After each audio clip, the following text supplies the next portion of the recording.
Village కూడా innovative గా తయారైనాయి, towns కంటే బెటర్ గా ఉన్నాయి. విలేజ్ కూడా ఇన్నోవేటివ్ గా తయారైనాయి, టౌన్స్ కంటే బెటర్ గా ఉన్నాయి.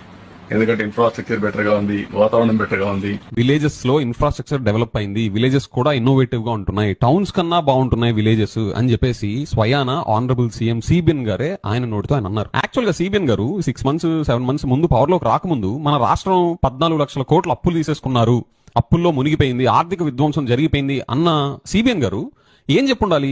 అరే ఆర్థిక విధ్వంసం జరిగింది, విలేజెస్ కూడా విధ్వంసం అయిపోయాయి, విలేజెస్ కూడా డెవలప్ అవ్వలేదు, విలేజెస్ ఇంకా డ్యామేజ్ అయ్యి డిస్ట్రక్షన్ జరిగిపోయింది అని కదా చెప్పుండాలి. అంటే దీని అర్థం ఒక కామన్ పర్సన్ గా ఆలోచిస్తే మనకి ఎలక్షన్స్ ముందు దాకా మన స్టేట్ ఎలాంటి పరిస్థితుల్లో ఉంది అని చూపించిన పిక్చర్ ఒకటి, కానీ అసలు పిక్చర్ ఒకటి. ముందు చూపించిన పిక్చర్ లో మనకి ఆర్థిక విధ్వంసం జరిగిపోయిందని, కానీ ఇప్పుడు పిక్చర్ లో అసలు రియాలిటీ ఏం చెప్తున్నారు స్వయాన సిబిఎన్ గారే, విలేజ్ లెవెల్లో కూడా డెవలప్మెంట్ జరిగింది అనేది ఇప్పుడు యాక్చువల్ గా ఉన్న పిక్చర్.